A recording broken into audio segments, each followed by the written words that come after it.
iginapang sa kalandian. Yan ang naging puhunan nitong si Lucas para mapagaan ang kanyang trabaho matapos niyang piliin na kumabit sa boss niyang si Amanda. Yan ay kahit may 2 anak na itong si Lucas sa 16 na taon niya ng asawa na si Pamela.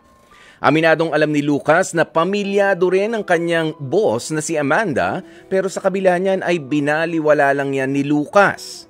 Hanggang sa mismong ang asawa na ni Amanda na si Paul naman ang nakadiskubre ng lihim nilang relasyon at kataksilan.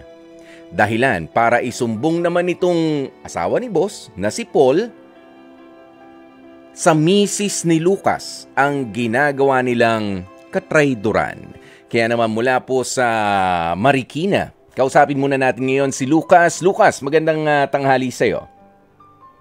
Good afternoon, Kuya Boy. Good afternoon. Lucas, kumusta ang kalagayan mo ngayon? Parang lungkot na lungkot ka at sising-sisi ka na dito sa pangyayaring to. Yung tunog pa lang pwedeng lakasan yung boses ng konti, Lucas? Okay po. Anong pakiramdam ngayon? Medyo nagpa-flashback lang po kasi 4 years ago yung nangyari yung gano'n.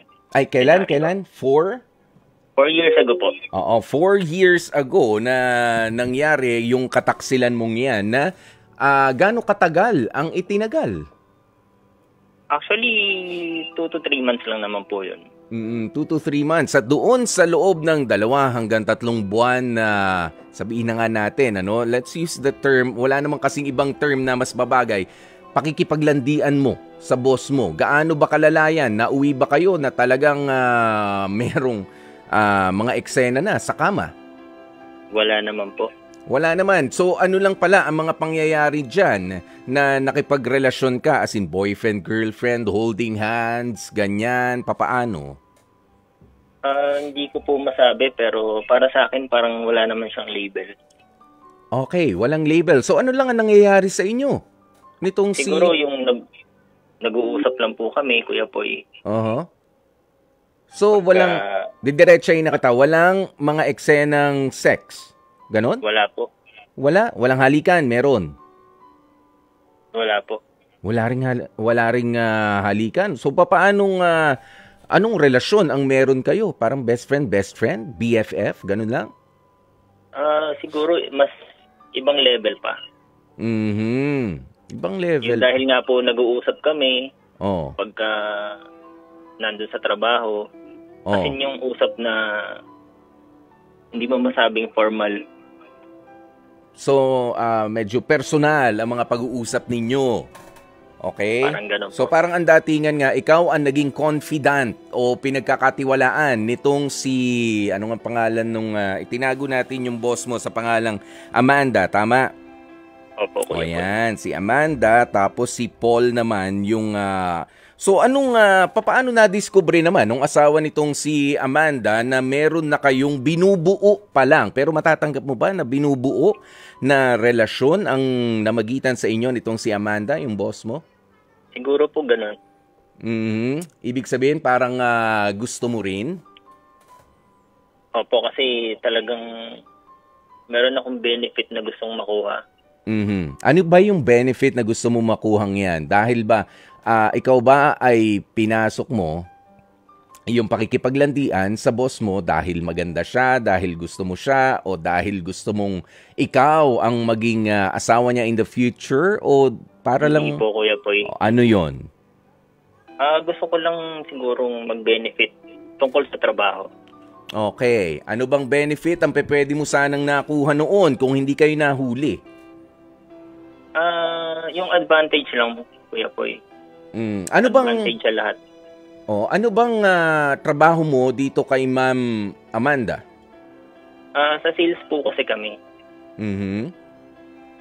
So, okay. Yun, every time na lalabas ako, pupunta ako sa mga designated na area. So, meron kasing kaming nire-render na oras. Okay. So, gusto ko mapadali yun. Hindi siya as in, parang ganun, nagdadaya ako at the same time, lolo ko na.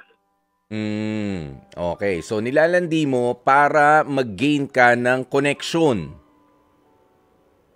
Siguro po. Tama ba? Oo. O kaya yung, anong tawag mo rito? Yung bang mga tao na kakilala niya ay mailipat sa'yo kahit pa konti-konti, mabigyan ka ng special favor sa trabaho. Sa trabaho po. Oo, sa trabaho dahil nga nasa sales kayo, ano? Ayan, pero papaano naman na nalaman nitong si Paul, yung asawa ng boss mo, na meron ng ganyang pangyayari? Saan nahuli? Nung minsan kasing nag-chat ako sa kanya. Yun pala na nabasa na pala nung husband niya yung message. Ano ba yung chat na yun? Nagpagpaalam lang ako na ganito, papunta na ako sa ganyan. Aha. And then? So medyo hindi siya kaya-aya. Alam mo, okay lang naman, no, kung sasabihin mo siguro yung exact words. Meron ba kayong term of endearment? Meron ba kayong tawagan na babe? Wala naman po.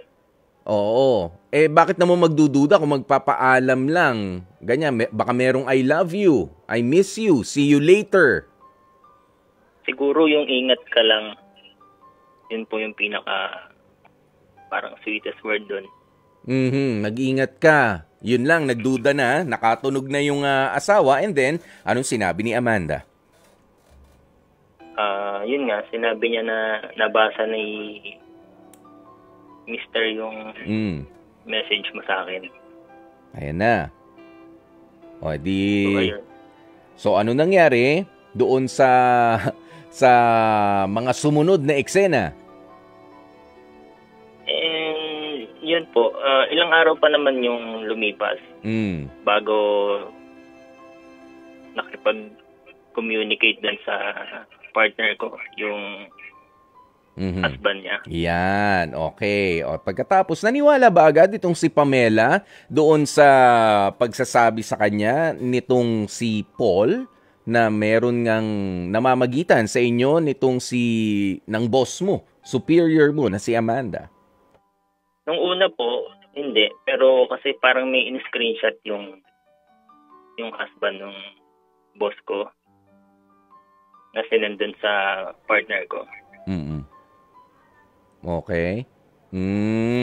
Yan ang mga eksena, ano? Kumusta na? 4 years, papaano na nagtapos? Tinapos mo rin ba agad yung namamagitan sa inyo ni Amanda? Right there and then? Okay. Tinapos, sino bang nagpaalam? Ikaw ba o itong si Amanda? Ako na din po. Okay. Aha. Pagkatapos niyan, alam mo, sa mga oras na ito, no, ay sinusubukan pa rin natin na makausap itong si Amanda. Hindi naman natin binabaliwala. Si Pamela, yung asawa mo. Sinusubukan pa rin po namin, mga kapatid, na kontakin, pero salamat at nandito naman itong si Lucas. Pero sabi nga, kahit 4 years ago na yan eh. Oo. Kahit medyo traumatic kasi yan, Kuya Boy. Traumatic dahil ilan na ang mga anak ninyo ni Pamela nung mangyari ito? 2 po. 2. Ano ba ang mga eksenang hindi mo makakalimutan nung malaman ni Pamela na nagloloko ka na sabihin na natin, sige, nag-uumpisa ka na magloko? Ano po ulit? Ano yung pinaka-traumatic naman na experience sa'yo nung malaman na ni Pamela yung ganyang ginagawa mo kasama si Amanda? Nagaya ba agad siya na makipaghiwalay sa'yo? Hindi naman po. Pero kasi malaki na po yung anak ko eh. So may isip na po siya. So nung nalaman niya po yun, dun po ako nalungkot. Kasi tumanim na sa isip niya yung ginawa kong mali. Ano mga sinabi niya sa'yo na hindi mo makakalimutan? Hindi niya po ako kinakausap pero ramdam ko po sa mga actions niya. Nagalit siya sa akin. Okay. 4 years ago nangyari yan. Ano na ang pinagkaiba niyan sa sitwasyon nyo ngayon dyan sa loob ng tahanan ninyo? So far okay naman na po. Naka-move on na parehas. Lalo na siya. Ikaw ba? Nandun ka pa rin ba sa trabaho kung nasan si Amanda? Wala na rin po, Kuya Boy. Isa yon sa mga usapan ninyo na alis na ako dito, maghahanap na ako ng ibang trabaho. Naging kasama ba yon sa deal ninyo nitong si Pamela para magpatuloy kayo sa relationship ninyo? Inisip ko na rin po talaga yon. Na kasi kung sa iba yan, kasi kung sa iba yan, umalis ka, it's either mag-resign yung boss mo doon o ikaw ang umalis. Agad-agad yan. Opo. So ano nangyari? Yun nga po. Ako na lang po yung umalis. Ikaw na lang umalis. Tsaka meron na nakaabang sa'yo doon, yung asawa nitong ni bossing mo. Nung superior mo, tama? Takot ka rin. Wala naman pong nangyaring ganun. Yan. Pero, syempre, nakakatakot. Hindi natin alam. Pwede namang i-consider din. Pwede rin, Ayan. Pero, ito, meron ka ba maipapayo doon sa mga kalalakihan na pwede na, katulad mo, hindi ka naman kasi kikilos ng ganyan kung hindi rin nagpapakita ng motibo yung boss mo. Tama? Opo. Hindi ka man lalandi doon sa taong alam mo na hindi naman pwedeng basta-basta na bibigay. Tama? Opo. Naramdaman mo yun Anong maipapayo mo sa mga taong ito na magti-take advantage? Dahil yan naman talaga yung totoo. Magti-take advantage ka para mas, sabi mo nga kanina sa amin, para gumaan-gaan yung, dumami yung connection ko, gumaan-gaan yung trabaho ko. Sige. Susubukan kong landiin itong superior ko, itong boss ko, dahil mukhang gusto naman ako Anong maipapayo mo sa mga lalaki o sa mga babae rin na papasok sa ganitong estilo ng pakikipagrelasyon? Go ahead. Para sa akin talaga, Kuya Poy, isipin mo muna ng 10 beses bago mo gawin yung mga hakbang na gagawin mo. Isipin mo din na kung sinong matatapakan mo. Ayun po. At sa nakalipas na 4 na taon at kayo pa rin na magkasama, meron ka ba mensahe para naman sa asawa mo na si Pamela na pinili na manatili pa rin doon sa inyong relasyon kahit na alam niya naging mahina ka doon sa tukso kay Boss Amanda? Go ahead. Siyempre, unang-una, humingi ako ng pasensya sa nagawa. Naging marupok. Saka salamat sa pag-intindi at pagtanggap pa din. Yun po. Kumusta ngayon si Pamela? Nasaan ba siya? Hindi ba nasa bahay po actually, ito sa mga kapatid natin, sasabihin na rin natin sa mga listeners natin, okay lang, Lucas, na makakausap din sana natin talaga itong si Pamela, ang asawa ni Lucas Casoro. Parang nahihirapan siya ngayon, dahil nagbabalik yung masasamang alaala nung pangyayari from 4 years ago. At sinubukan din nga ni Lucas na tulungan kami para this should serve as a lesson sa mga couples na mga nakikinig sa atin ngayon. Ayan. Pero 4 years ago, parang nakalkal daw ulit yung sugat. Kaya para sa mga gusto pong magbigay ng inyong mga advice o komento rin sa HEART story nitong si Lucas at ni Pamela, pwede po kayong tumawag sa amin sa 8631-5788 o sa 8631-6674. Ayan, at mabigyang linaw din. O kung meron kayong mga gustong linawin o gustong, kasi I'm quite sure natutunan na ni Lucas yung lesson niya. Yan, para sa mga, pwede naman magtago kayo sa ibang pangalan. Papaano ba magpaalam? Halimbawa, di ba? Kuya Lucas, papaano ba magpaalam? Kasi ganyan pala ang pwede mangyari, Pwede palang mangyari, benefit sana sa pagtatrabaho ang makukuha mo, kaso pwede palang mawala yung asawa mo at pamilya mo dahil sa kalokohan papasukin mo. Tama, Lucas? Ano maisasagot mo doon? Sige nga. Tama po. Is it worth it na pasukin yung pagpapalakas o yung paninipsip sa boss is another thing, doon sa panlalandi na o doon sa pagkakaroon na ng pakikipagrelasyon, di ba? Is it worth it, Lucas? Siyempre po hindi. Yan. So, sige, para dun sa mga nagtatanong nga dito, ay anong masasabi mo para sa kanila? Yun, pag-isipan yung maigi yung gagawin ninyo. Lalo na isaalang-alang nyo yung kung may partner kayo, saalang-alang nyo yung nararamdaman nila. Yung mararamdaman nila. Ayan, sabi ni Gail Enriquez, naudlot ang benefits. Yun nga palang benefits. Ano pala nakuha mo ron? Oo, nauwi sa, wala, naging bato pa. Meron din, Kuya Poy. Meron naman konti. O ano, nakabenta? Hindi po. Hindi, no? O, pero anong lasa, anong pleasure ang pinagkaiba doon sa bagay na pinaghirapan mo? Sabi mo nga kasi nasa sales ka, na pinaghirapan mo ng sarili mo at doon sa bagay na dumating sa'yo dahil alam mo na meron kang nilandi, meron kang minanipula na tao. Sige nga, anong pinagkaiba ng satisfaction? Actually, wala po eh. Parehong masaya? Basta sa'yo, nakafocus ka lang dun sa sa benta? Sa sales? Yes, Kuya Poy. Ganun lang.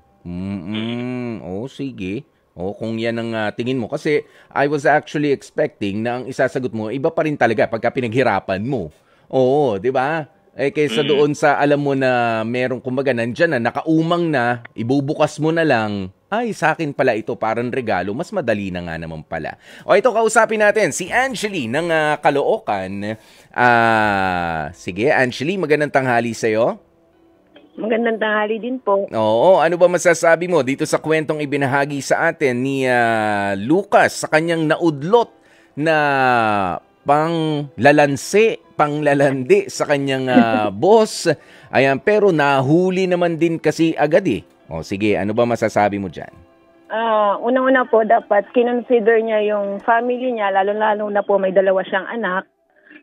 Kahit po sabihin natin na ang reason niya ay pagainin yung trabaho niya. Kung hardworking ka naman po sa trabaho mo, sa craft mo, kahit gaano pong kahirap yan, hindi mo kailangan mapunta sa ganong sitwasyon.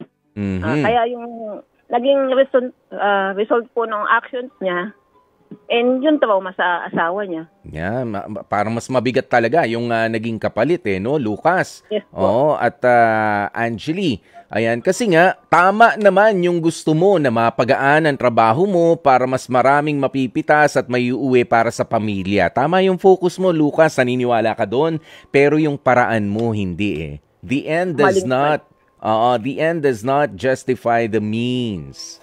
Ganoon yun. Hindi.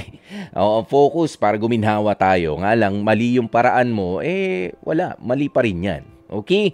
Ayan, maraming salamat sa iyo, Angeli. Thank you din po. Ayan. At syempre, Lucas, it seems hindi na natin makakausap talaga si Pamela. Medyo talagang namimigat na yata ang kanyang dibdib. Pero sa ngayon, masasabi mo ba na sa amin ng derechahan, ano ba ang pinili ninyong HEART decision o yung heart decision ninyo, Lucas and Pamela, sa likod ng mga pangyayaring ito? Buuin pa rin yung pamilya, ayusin yung nasira. Ayun po. Mag-move on parehas sa nangyari. So sa ngayon ba masasabi mo na hindi pa rin talaga fully nakalimutan o naka-move on, di pa kayo nakausad ng gusto nang dahil dun sa nangyaring yan? So far, okay naman na po. Okay na. Na po. Oo. Ayan, at meron ka bang final statement naman para dito sa asawa mo na si Pamela? Ayun nga po, salamat. Tsaka... Siya yung kausapin mo, siya ang kausapin mo. Nakikinig siya. Salamat sa'yo. Salamat ulit. Walang ibang salita kundi salamat, Kuya Poy. Mahal na mahal mo asawa mo? Sobra po. Lalo mong napatunayan kung gaano siya kaimportante mula nang makuryente ka doon sa kalokohan na uumpisa mo sana. Yes, Kuya Poy. So it's a blessing in disguise yung nangyari na yan at hindi pa lumalim ng lumalim hanggang sa nahulog ka na roon sa kumunoy na pwede mong pagkahulugan sa pakikipagrelasyon doon sa superior mo. Sana sa mga susunod mong hanap buhay, sa mga susunod na trabaho, sabi nga ng isa dito, sa mga nagkomento, sabi ni Gail Enriquez, lumaban ka ng patas. Tama? Tama, Kuya Pogi. Oo, lumaban ng patas. Hindi lang yung basta mapadali yung trabaho, gagawa ng kalokohan. Di bali na, bahala na kung mahuli. Yun ang mahirap. Pagka nahuli, ganyan na magiging kapalit. Pwede nga mawala ang asawa mo, yung mga anak mo mapalayo sa'yo, masira ang pangalan mo sa ibang mga tao. Kaya naman maraming salamat sa'yo, Lucas. At ganun na rin, ha? Kaya Pamela, kasama mo ba si Pamela ngayon? Actually, hindi po. Hindi. Lumabas po ako ng bahay. Okay. Pero nandyan lang rin siya. Opo. Sige, pakikumusta na lamang kami at pakiyakap na lang kami. And tell her to stay strong, okay? Salamat, Kuya Pogi. Alright, sige. Sabihin mo pa ang mga gusto mong sabihin sa kanya in person. Maraming salamat sa inyo, no? Pamela and Lucas, sa leksyon na natutunan ng marami sa ating mga tagapakinig dito sa ating HEART segment sa programang Heart to Heart.